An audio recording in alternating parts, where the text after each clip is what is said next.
So I want to end here with a story that I think gets at the heart of what I'm trying to leave you with today. So I finally made that big leap. I left DC, I moved across the country, 3,000 miles, all the way to the Bay Area, with a whole dream of being an author. Now, it turns out that being an author is pretty hard to do, and San Francisco is like the most unaffordable city in the world, pretty hard place to do it. So remember, I don't drive that much. I'm biking home one night, on my way to get some tacos and then go home. So I'm biking along on my way to get some tacos, and this guy out of nowhere bikes up alongside me and says, "My name's Bernat, I'm from Spain." I was like, I don't know who the hell you are. And I tried to bike away. He keeps biking alongside me. "My name's Bernat, I'm from Spain, I'm a designer." I was like, please stop talking to me. Like, you gotta be careful on the streets of San Francisco, talking to random people, let me tell you. He keeps biking alongside me. "My name's Bernat, I'm from Spain. I live in Barcelona. I'm a UX UI designer, a user experience designer. I'm looking for a design job here in the Bay Area. There's no jobs in Spain right now, brutal unemployment. I'm trying to find work." And I said to Bernat, I was like, "Oh, interesting, Barcelona, beautiful city. I visited once. I had a friend that lived there. Like, that's one of the most beautiful cities in the world. What an incredible place." And he says to me, "Yeah, Barcelona's great." He's like, "Well, what are you up to these days? How are you spending your time? What are you doing?" Well, I tell him I'm writing this book about people trying to find more meaning and connection and belonging in their work. They're really lost. I'm trying to help them. So Bernat's like, "Well, do you have a cover designer yet?" I was like, "No." He's like, "Well, go home, check out my website. Maybe we can work together." I was like, okay. So I go home, get tacos, obviously, first.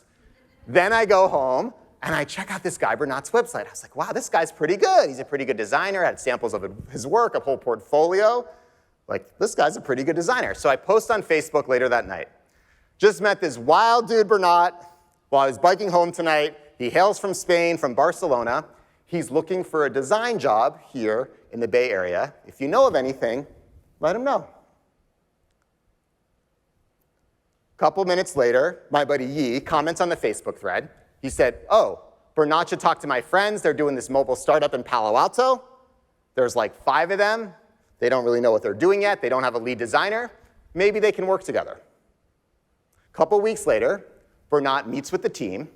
He gets hired to be the lead designer for this tiny mobile startup in Palo Alto. He gets a work visa to stay in the United States, which is a very big deal for him because there was so much unemployment in his home country in Spain where he was from. He sends me a quick thank you note, but like a couple years go by, I don't really hear from the guy. Like 2.5 years later, I get a text message from Bernat out of the blue.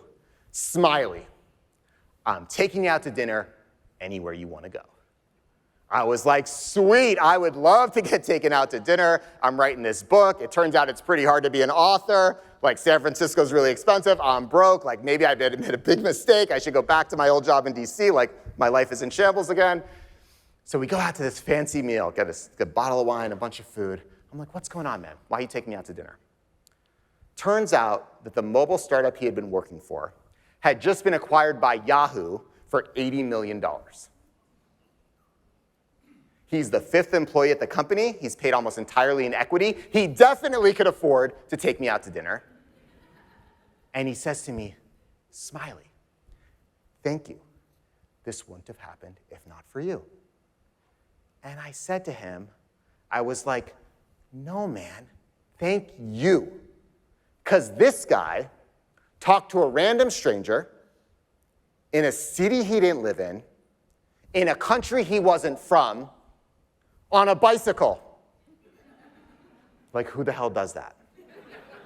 So I think what I'm getting at here is that we have to create the culture among our teams and among our clients where people can make those big, bold asks, where they can channel their inner Bernat, where they can go outside their comfort zone and speak what's on their mind, where they can try new things and say what they really, really feel. And we're not going to be able to say yes, maybe even half the time or 80% of the time, but we create that culture where people feel seen and heard, valued to express themselves. And I think if we do that, we create a culture of belonging in this room, among our firms, among our companies, among our talent, among our clients, and perhaps most importantly, among the people and the communities that we serve.